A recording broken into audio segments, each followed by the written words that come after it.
present except Lori Dudley is 4-2. Have no recognition items this evening. 1.43, presentation by Allison Etram. Etram, Special Education Director regarding special education.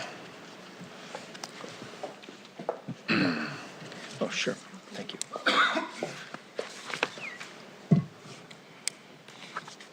Good evening. Good evening.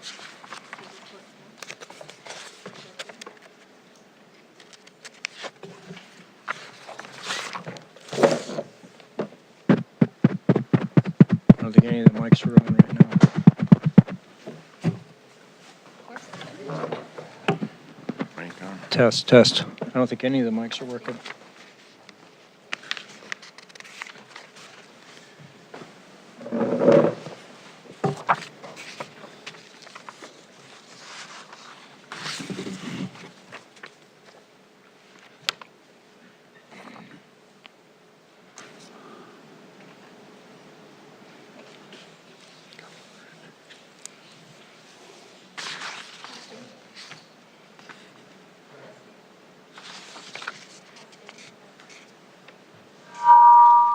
Testing. There we There go. we go. Got it. All right. Well, thanks for having me here tonight. I wanted to come and share a little bit about a program that we are kicking off this year in our Worthington High School. This is a program that we had quite a number of years ago, and due to some staffing changes, we weren't able to offer some things, and now this year we are again. So I wanted to talk about our work-based learning program. Today, about 31 states have a work-based learning program and career readiness indicators following the CTE coursework, and it's based on assessments and school quality and student success. The vast majority of our high mobility jobs require a credential beyond high school, but not necessarily a 4-year degree. So our work-based learning program seeks to help students that maybe are looking for a different track to be contributing back to our communities. And it's industry, it's focused on apprenticeships and internships within industries and giving time to practice those skills within the high school environment before they're out of high school. We focus on the different areas within our transition programming, which I'll go through. There are 16 career clusters that we focus on for in-demand fields, from business to health sciences.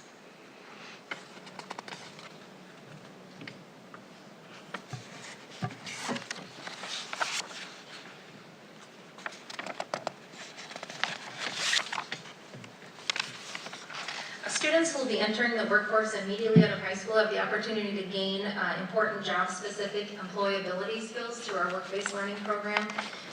They're job-specific, and their independent living skills are also structured within this manner throughout the coursework that they take from 9th to 12th grade. And this fall, we have a licensed work-based learning teacher on staff that can provide these.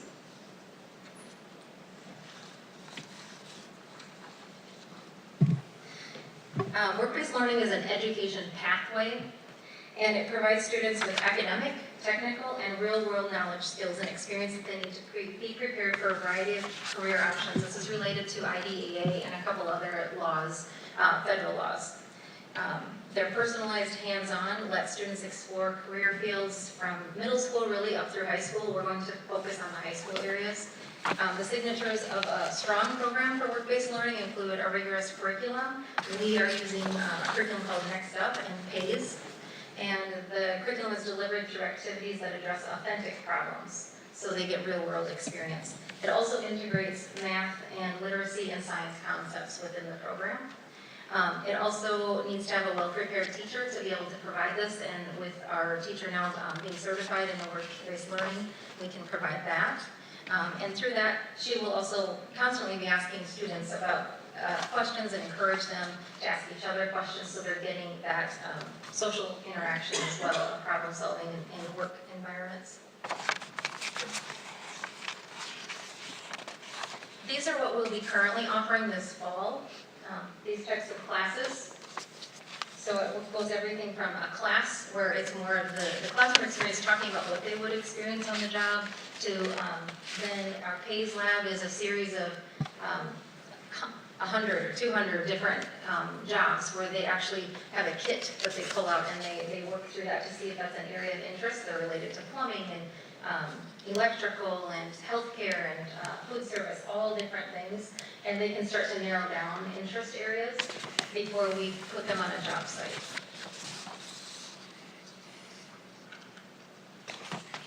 What are the benefits to our students? Well, our students at the high school need authentic work-based learning skills. Many need both hard and soft skills, and this program would provide both. They need opportunities to explore a variety of career pathways and not just the general, if they go out and get a job at McDonald's or Ace Hardware or things like that, it isn't necessarily giving them the training and how to have a job and how to work through those different complex things that we do with talking to a boss or doing an interview. And this work-based learning program will help students learn those skills to be successful and continue in their jobs that they do attempt to work through. There's a daily review, new material presented in small steps, modeling and guided practice. They have checks for understanding, scaffolding, step-by-step guides, independent practice and review as part of this classroom experience before they go on the job. And that has proven to be particularly effective. Also critical but rarely discussed is the importance of occupational socialization.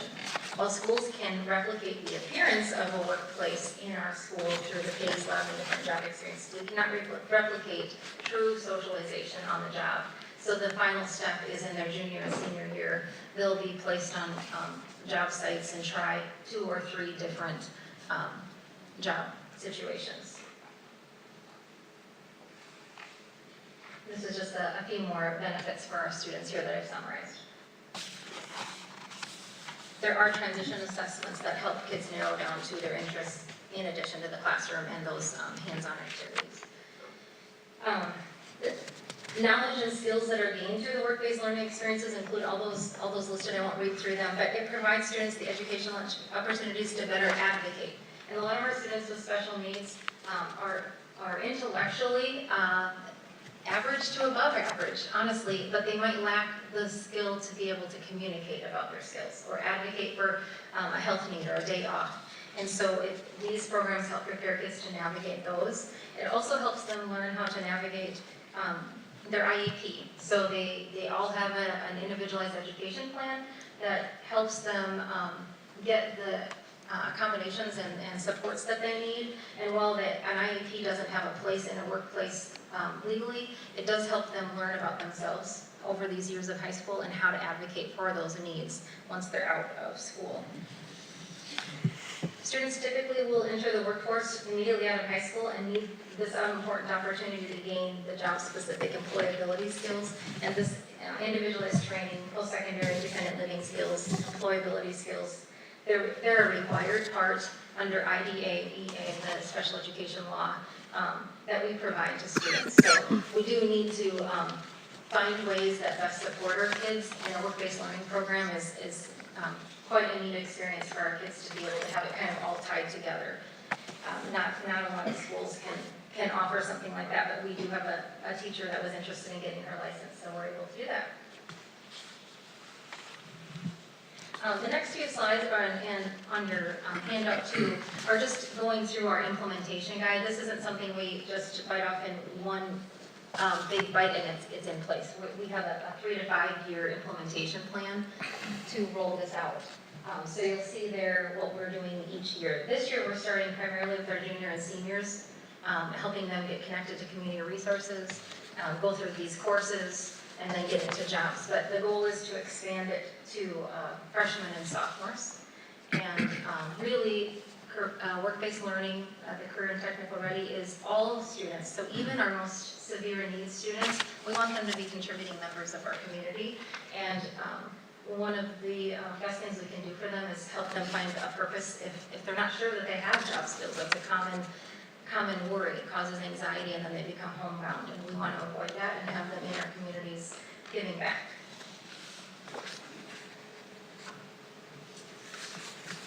Again, these are our future goals. plans can adjust as we go through the program, of course, but this just explains a little bit about where we'll go from here. There is funding attached to these plans, so the curriculum, there's grants we write, and we already have, so it cuts it down from $3,000 a year to $500 for the first 3 years, and thereafter it's $2,000 when we have this approved plan through MBE in place. We've already received our approval, which you guys saw last spring at one of your board meetings, the request for the program. So we'll continue to implement and work through other grants. There's a LIFT grant that will provide up to $15,000. We need to partner with a business in town, so we're actively looking for a business that would be interested in partnering with us. Currently, we have different things where our kids go to Marshall and partner and work in that community, and we'd like to bring that to our community. So we'll be actively working on that this next year. It might take a year, it might take a couple of years to establish that. We like to look at places that they could get a variety of job experiences within one workplace. So if you think about, for instance, a hospital setting, there's not only healthcare fields, there's food service, there's custodial, there's always all the electrical, plumbing, leadership. There's lots of different ways we can support kids' career paths in businesses that have multiple areas to work in. This can be expanded to kids that are also looking for a career track in college. So like our Grow Your Own teacher pipeline, that this also can help kids through that are on an IEP. Another thing that we're hoping to offer for our special education students are FAFSA nights, learning how to potentially look at a 2 or 4 year college. They may not dream of that yet because they don't have the confidence, but we hope through some of these courses and experiences that they will build that confidence. Who has the best chance of making good choices in life? It's the adolescent who has already had 1,000 different choices to make. And if we don't give them those experiences to make those choices, then they go out into the world not knowing how to make decisions and likely lose their first job or 2 or 3, and then they start to give up and become homebound. And we just want to avoid that. We know that kids with disabilities will not have the disability go away, but all of our students with disabilities can learn to navigate their disability. The supports that we provide now, although they have the best intentions, may make future opportunities more challenging unless we adjust and give them these real-world opportunities. The supports we provide are of utmost importance, and our goal is to provide the balance of supports and teaching advocacy. So, do you have any questions? When are the classes, when do they hold the classes? What times will they be doing this? Is it an after-school program, or will it be as part of the curriculum? It'll be part of their regular coursework that can fit their graduation plan. Okay. So kids on IEPs, not so much our kids with learning disabilities. They need to match the credit requirements and in those classes. But certain students may graduate off of their IEP and fit these classes within it that way. So there's a couple different tracks you can go. The IEP teams always make those decisions. Yes. When students get on-the-job experience, do they get paid for the time they work in the workplace? Yeah, that's a good question. So they can. So the community resources that we work with, PIC, Private Industry Council, just different ones that they do allow for that. So our teacher works with them. We meet monthly with all of those service providers from our region. And they come into our schools already, even before we had the work-based learning program, and help our kids get connected to jobs that they actually get paid for. So you touched on one other question I had about community partners.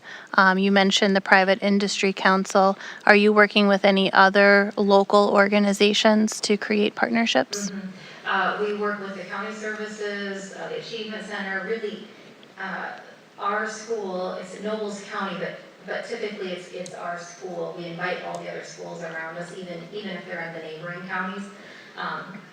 But we just send the word out to the county, and then they have the connections with all those other community partnerships. And we have been so lucky. Everybody wants to come to the table and help kids get connected. So really, the colleges, they all attend this meeting once a month with us. And then we set up, like even getting them a driver's license. All of those things we work through.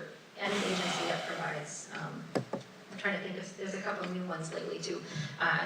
That's the name of their agency is escaping me, but they come and they all kind of navigate it. I can take care of this part, I'll come meet with the student on that part, and then our teacher lines it up in their schedule, and they come to the media center usually, or they have a meeting room, and the kids never have to leave the building to go set all those up. So, yeah, it's pretty cool to watch it all in motion, and then the kids can leave with a lot of skills and confidence to get a job or go into college if they do choose. Any further questions for Allison? Okay, hearing none, thank you for your presentation. Thank you. Okay, we'll move on to the approval of agendas. I make a motion to approve the consent agenda and the main agenda. Second. Motion by Steve, second by Matt to approve consent agenda and main agenda. Any discussion? Hearing none, all those in favor signify by saying aye. Aye. All those opposed, same sign. Motion carries. 3.0, approval of minutes. I make a motion to approve our July 16th board meeting minutes and the committee meeting minutes. A motion by Adam, Second by Tom. second by Tom. Any discussion? All those in favor signify by saying aye. Aye. All those opposed, same sign. Motion carries. 4.0, the consent agenda. I make a motion to approve the items on the consent agenda. Motion by Adam, Second. second by Steve to approve the items on the consent agenda. Any discussion? All those in favor signify by saying aye. Aye. All those opposed, same sign. Motion carries. 5.0, main agenda. 5.1, monthly financial overview. Dave? You should have the revenues and expenditures through the end of July, so we're just getting started in our fiscal year. Not a lot of activity. As you can see, it follows pretty closely to where we were at the same time last year. Pat and Ryan have been working with the auditors, getting ready for the audit. I believe a lot of that work will start next week, and they'll start working on that so that we have that ready in November. And we'll have a little better idea of where we ended the year once a lot of that work is done. Okay, any questions for Dave? Hearing none, thank you, Dave. 5.2, approve revised employee handbook.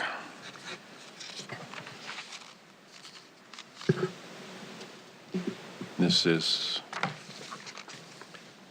any updates on that, or? The employee handbook was updated and changes have been made, and it should be ready for board approval.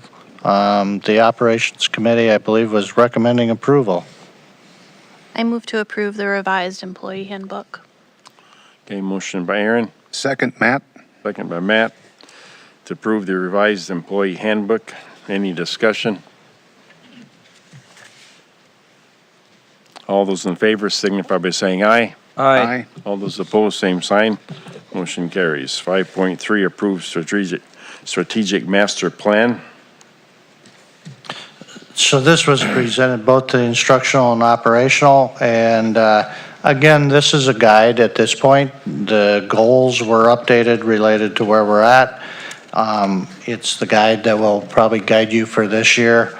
And with that, then, I'm assuming within a year or two, it will be updated and probably look much different than it does. Typically, your strategic master plan is really one page front and back. This is longer because we also have the building goals on here as well as a facility plan. But with that, this is kind of the process we've followed the last, probably 10 years as far as what it's looked like. So based on that, I'd recommend approval. So move approval. A motion by Steve, Second by Tom. second by Tom, to approve the strategic master plan. Any discussion? All those in favor, signify by saying aye. Aye. All those opposed, same sign. Motion carries. 5.4, approve student handbook changes. So these were presented to the instructional committee. The principals made changes, and a number of the principals are here.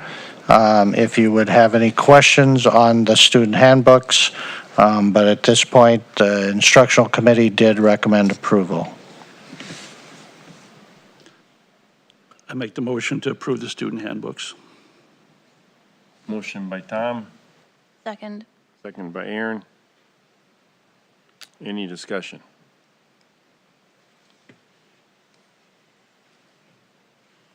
Hearing none. All those in favor signify by saying aye. Aye. All those opposed, same sign. Motion carries. 5.5, approve second readings of policies 506 and 507.5. So with these two policies, 506, they were at the, I believe, the instructional committee, 506. There was some minor adjustments related to that. In the disciplinary, it's the student discipline. Those came from the principals and were based on their input, and the adjustments occurred there.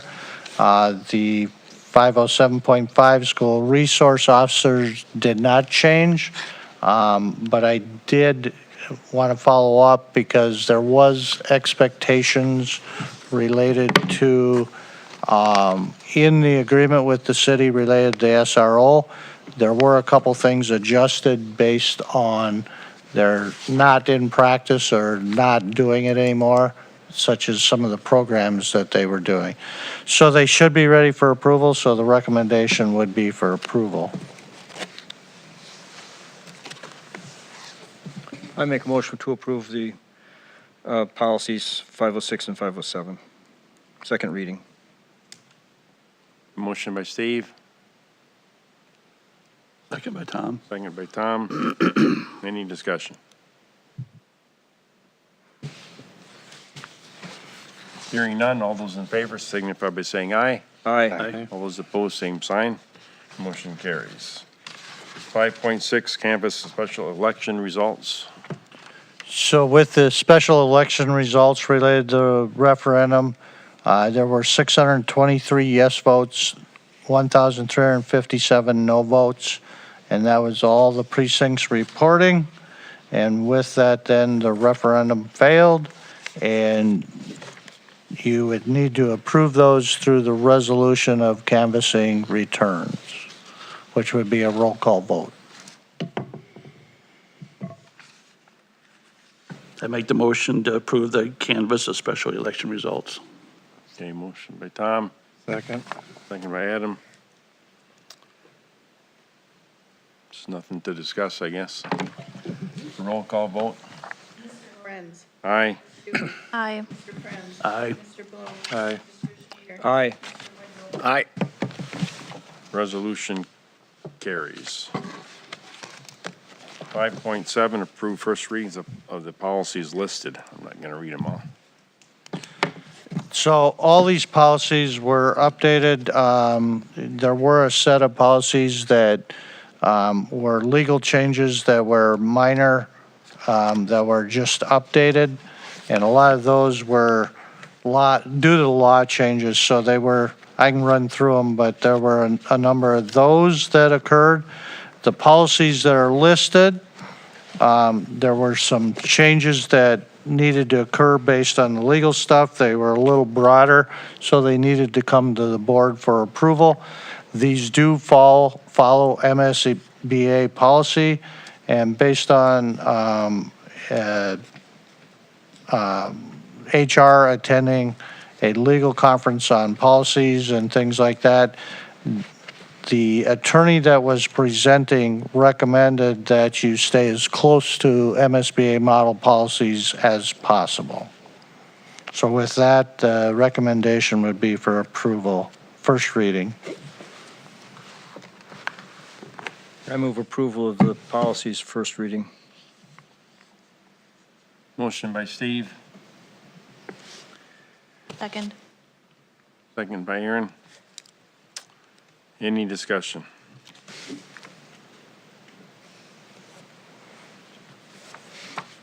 All those in favor signify by saying aye. Aye. All those opposed, same sign. Motion carries. 5.8, approved tax abatement resolution. You held the tax abatement hearing this evening. It's for KJSM Investments, and it's Lot 7, Block 1 of Cherrywood Addition. Address is 2355 and 2365 Cherrywood Lane, Worthington, Minnesota. Parcel number is 31-1240-535. So the recommendation from the Operations Committee was approval. I make a motion to approve the tax abatement resolution. Motion by Steve, Second. Adam. second by Adam, to approve the tax abatement resolution. Any discussion? All those in favor signify by saying aye. No, roll call, right. Mr. Lorenz. Aye. Aye. Mr. Prinz. Aye. Mr. Bloom. Aye. Mr. Schneider. Aye. Mr. Wojciechowski. Aye. Resolution carries. 5.9, approve out-of-state travel request. The out-of-state travel request is one that I made related to attending the national conference, and that would be coming up in March.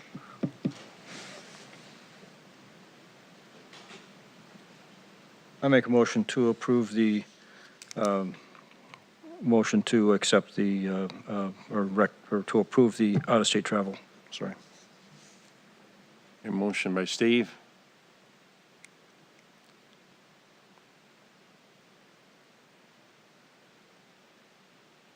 Second? second by Matt, to approve the out-of-state travel request. Any discussion? So what do you do at the national conference then, John, at that time? I mean, is it like a leadership? Leadership, breakout sessions, yeah, on a variety of different topics. So, and I know I'm not trying to be rude about it, but if you're really looking to retire in July possibly, and you're gonna go in March, what are we gonna benefit as a district by doing this, is my question. Well, I'm hoping that there's some information I can bring back to leave for my predecessor as well as administrators that are here. So if, say we do have a new hire at that time, can we also request that they would be going to this if it allows? You could. Yeah, you could. They may be going from their own district, depending on who it is as well. Okay. If they're serving in a district. Any further discussion? Mr. Chairman, an estimated cost at all, Mr. Langard? I don't remember. It's like $1,000 on rough numbers, registration, and then there's motel rooms, and then air flight, and some food. You attended in the past? I've attended one, and it is part of my contract. Explain more of that to me. So in my contract, it does say that I can attend national conferences every year But still requires board approval. for out-of-state travel. Yeah, that's your policy. Anything over 300 miles or out-of-state travel. It is challenging to me to support the travel, given the timing of it. I mean, it is, it would have been easier for me to support it a year ago, given the scenario of your last months of in the position. But, I mean, I do see value in it being in your contract too.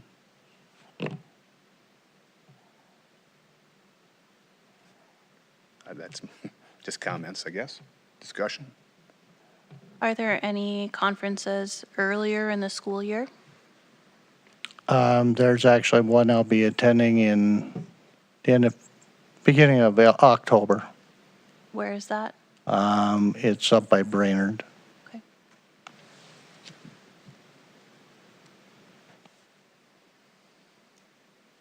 Any further discussion? I believe there is information John can bring back to the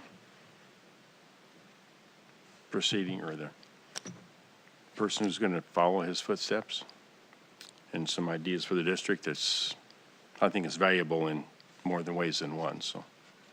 Mr. Chairman, one last question. Has this been a part of your contract since the start of your tenure? Yep. And you've just attended one time, Yes. entire tenure? Yep. Okay.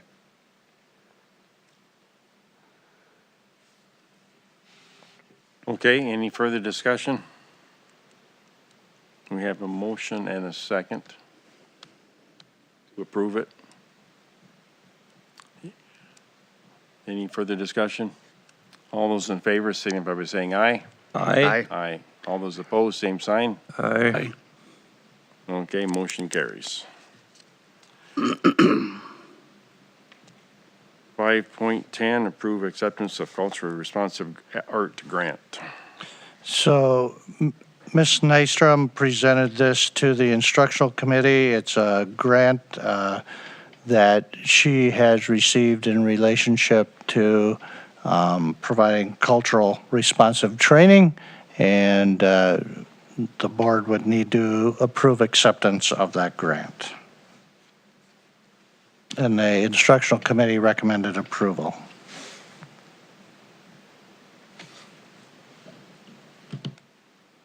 Okay, we need a motion. I'll move to approve acceptance of the culturally responsive art grant. Second, Matt? Motion by Aaron, second by Matt to approve the culturally responsive art grant. This is applied for on an annual basis. It's actually a 3-year grant that she received, so there's funding each for the next 3 years to support that. How much do they get? Oh, boy, I don't remember. Do you remember? 63. 65,000. For the 3 years? Yep. 65,000 each year, right? Is that how she explained it? That I'm not 100% sure. Most of it's going to be at the high school setting for professional development. I'm not 100% sure, but I thought it was 65,000 each year it was going to be awarded, wasn't it? Don't remember. I don't want to be quoted on it, but I remember hearing that. I don't 100% remember. Okay, any further discussion? All those in favor signify by saying aye. Aye. Aye. All those opposed, same sign. Motion carries. 5.11, approve resolution of school board governing board supporting Form B application to Minnesota State High School League Foundation. Yeah, so Mr. Dale has asked for approval to apply for this. It's a grant that's offering funding to assist schools to provide seminars, training opportunities, and specific functions for students, faculty, and officials who are involved in the athletic and fine arts programs. And this was kind of a last-minute thing he sent. That's why it didn't get to the instructional committee as a presentation item. So I would, based on my conversation with Mr. Dale, I would recommend you approve it. Is there a deadline on this grant and application? Yeah, really short. That's why it landed on this agenda. I move He knew about this before the instructional committee? No. It's that short of a deadline, just fire it out? I got the information, I saw it like Wednesday or Thursday, and it's due like the week before the school board meeting in September. So that's why it's such a short timeline. I move approval of the resolution. Okay, motion by Steve, Second. second by Aaron. Approve the resolution as you see in front of you.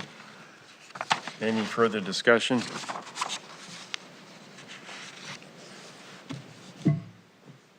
This is a resolution. Aye. Aye. Aye. Aye. Aye. Aye. Resolution passes. 5.12, approve adjustment to EL data assessment.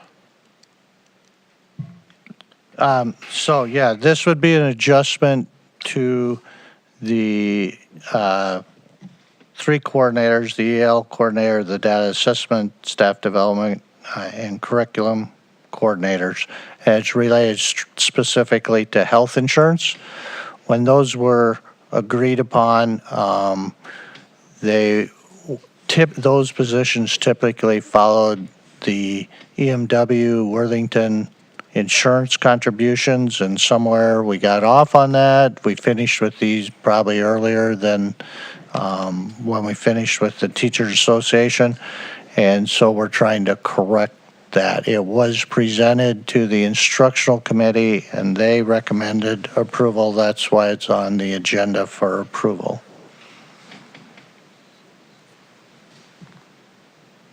I moved for the adjustments for the insurance side for the English learning department. Okay, motion by Tom, Second. second by Steve. And how many individuals was this again? 3 people. 3 people. Yep. Any further discussion? This is a regular motion, right? Yeah. Yeah. All those in favor of the motion signify by saying aye. Aye. All those opposed, same sign. Motion carries. 5.13 is approved salary and benefits for the Secretarial Association. So the MSEA Group Secretarial Association, we reached an agreement with them. The increase in salary and benefits for 24-25 is 6.73%. The second year, 4.55% for a total of 11.59% over 2 years. That is salary and benefits, so it's all costs to the district.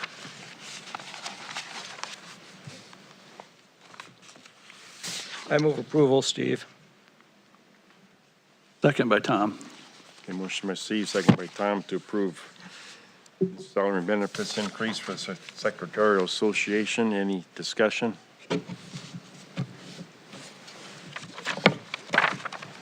Hearing none, all those in favor signify by saying aye. Aye. Aye. All those opposed, same sign. Motion carries. Yes, that's all the. There you go. Right, that's all the items. Go to reports. Superintendent's report, John.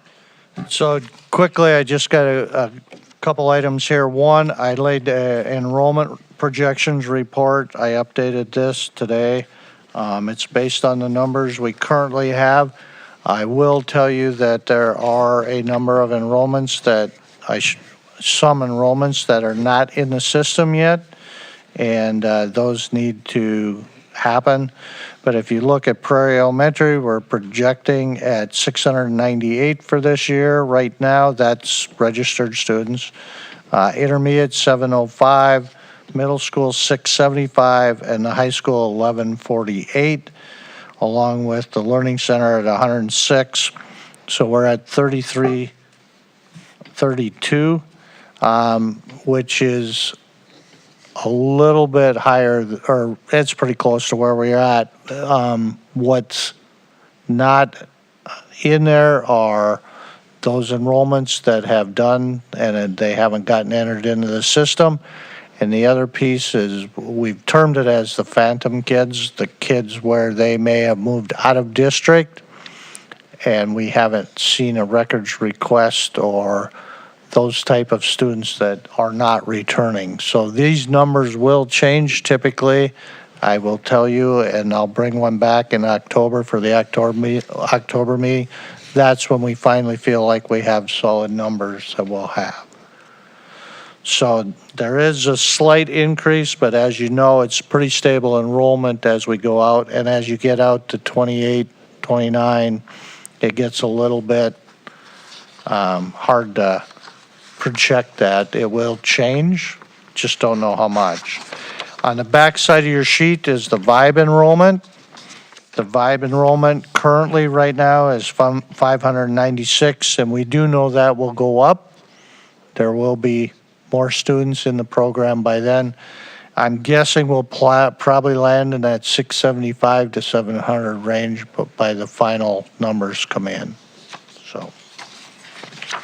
So that's the enrollment projections. The ones, like I said, in October, that will give you a better view. The last enrollment numbers that we looked at were back in, I believe it was April. So with that then, I did email out to you.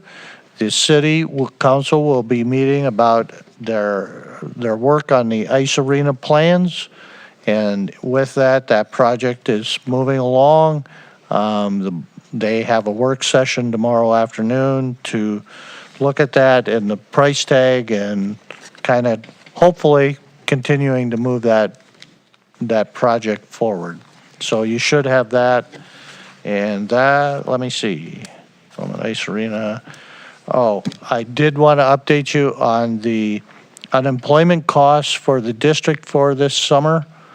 We're looking at approximately $450,000 to $475,000 in total costs related to unemployment, which the legislature approved for those employees that aren't working over the summer. With that, we've found that we have a little bit of a problem going on in that we have a number of employees, the paragroups primarily, that collected unemployment and now this week before school starts are resigning. And so it's putting us in a little bit of a bind to have enough staff ready for the start of school.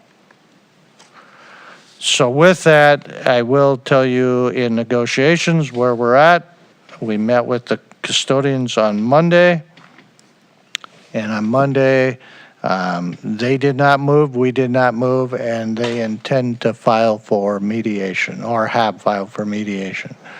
We met with the Paris Association today and basically the same scenario, and they plan to file for mediation as well.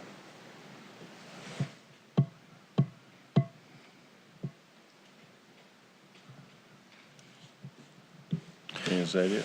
That's it. Okay. Any questions for John?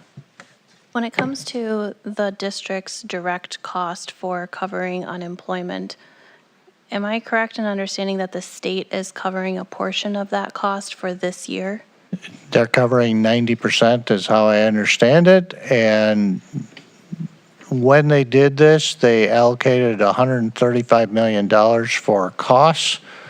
That $135 million will basically be gone this summer. And there is, at this point, no new allocation.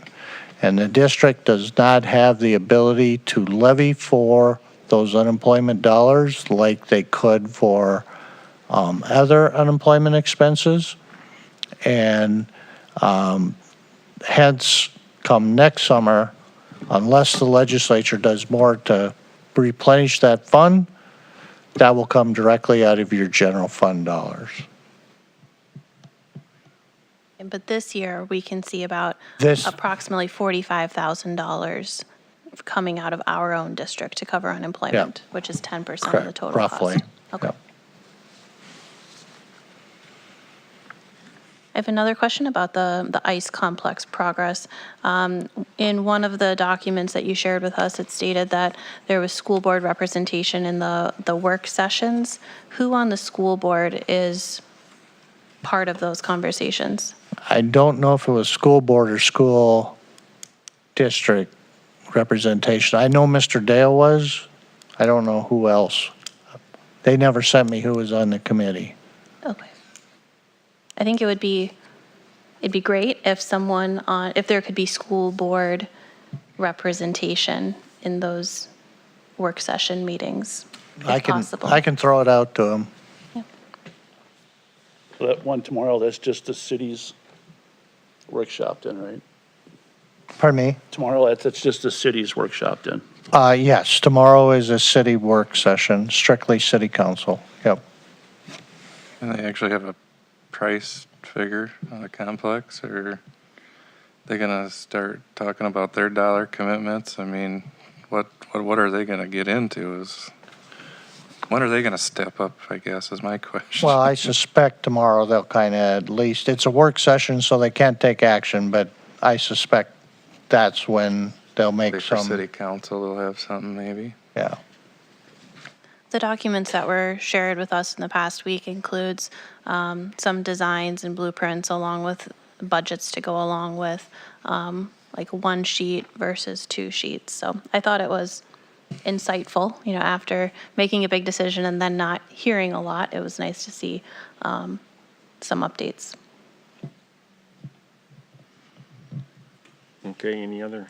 Mr. Chairman, a question for Mr. Landgard, if you could give me a little more detail on the mediation process and the steps that happen next for that? So in mediation, basically, they have filed for that. The Bureau of Mediation will assign a mediator. There will get to be a date scheduled for the mediation, and then at that point, we'll end up basically in one room in the beginning. The mediator will give us all directions, and then the employee group will sit in one room, and the district group will sit in another room, and the mediator will run back and forth and try and work towards an agreement. And it can be 1 hour, 2 hours, or 13 or 14 hours. The cost of that person is, Split between the association and the district. Any idea what that fee is? Is it on a per It's hour? not a terrible high price fee. So is that something that should have come in front of the board to increase the pay we were willing to pay before we went to negotiations, or? We will want to meet with the operations committee regarding these two, yes. Should that be a whole board decision then, or? Typically, it has not been, but a committee could recommend to go to the entire board. I mean, it seems like we're fairly close on the custodians. Are we fairly close on the pairs? The last offer to the pairs on our side, or on the district side, was 11.6, and roughly the last request from the pair group was somewhere between 14.5% and 15%. So what was their increase 2 years ago? That was a substantial increase 2 years ago too, wasn't it? Correct. I don't remember the number. It was over 10%, I believe.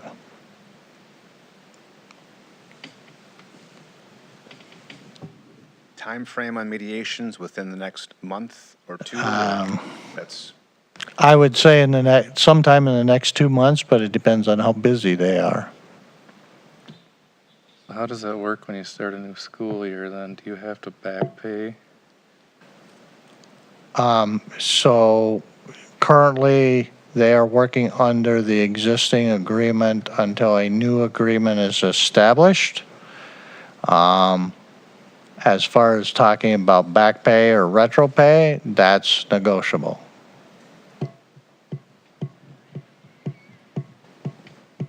Sure. They, Yeah, John, I'm going on the assumption at this point that the next operations committee will be having this as part of our discussion as the appointed representatives for the school board for negotiating with these groups this year. The instructional usually does the teachers, licensed teachers and stuff, and then we do the rest. So I'd imagine we'll have some more discussion and find out more about what's going on with this and go from there. It would be Operations Committee technically doing Yeah. the mediation. Yep. That's the group that you have, so. There's nothing that says you can't continue negotiating up to that point, Up to mediation, so you still negotiate. It's not, Right. if you want to make a different offer. Or they do. Okay, any further questions for John? Move on to instructional committee report. Guess it was, I believe everything was covered, Mr. Chairman. everything was covered? Operations, Steve? It was Or Aaron? covered. Aaron, Nothing Yep. further. everything's covered, okay. Okay, any other reports? Other business? We have a workshop scheduled for the 29th, which is next Thursday, a week from Thursday, from 12 o'clock till 2 o'clock at the administration office. And the subject is the superintendent search process. And if there's something else, I don't know if we'll have time for any other agenda items or not. But the building issue that was defeated, or the bond issue, we'll have to discuss that at some point. I don't know if we'll have time to at least talk about it a little bit that day or not, but depends on the timetable. No, we're gonna do that on Thursday, so my question is, if we're gonna talk about a superintendent search, do we need a letter of intent that John is going to retire before we continue on? You'll get it. Okay. Yeah, we'll have it by then. Any other discussion? Mr. Chair, Go ahead. as far as specifics on the agenda for that day? I mean, do we have, I believe Lisa has MSBA scheduled to come in, and then that's the primary and they'll do a plan for- presentation, yeah. Okay. I think that this work session agenda should focus on the board's plan for filling the superintendent role. I think we should limit the topic or the agenda items to focus on that area and the subsequent issues around it. But I do think that the board needs to get together sometime soon to talk about what comes next in terms of our building priorities in light of the failed referendum. And so I would suggest that we schedule a second separate work session in the coming month or so to come up with a game plan for what's next. And I have a bit of a fear that we'd have the entire time as just a sales pitch from our organization to use their services when we're still not sure if that's the route we want to choose. And so I like to be sure that we're able to discuss amongst ourselves without their influence what kind of vision we have for the process. What I time? think that's an important part of the discussion. 12 to 2, so you could start out the meeting at noon and schedule them at like 1. I think it would be helpful for us to have a little bit of time to discuss before we receive the presentation, but Lisa, I don't know what time is that presentation going to begin? I thought noon. I assumed it was going to last maybe an hour, but I can find that out for you. so why is the Well, deadline 2 basic. hours? Is there a time that we, That's usually what we schedule, otherwise it gets to be too long. It's basically, the MSBA is going to give us their Dog and procedures. pony show. What's that? Their dog and pony show. Well, it's kind of a procedure that they would recommend or explain to us how we want to proceed. It's no pressure, there's no commitment, it's just here's how they will give us an idea how they proceed for superintendent searches. We can take it or leave it or do what we want. So it's nothing that we have to do, it's just the beginning of the process, so. After they present it, we can surely talk about which way we want to go. So.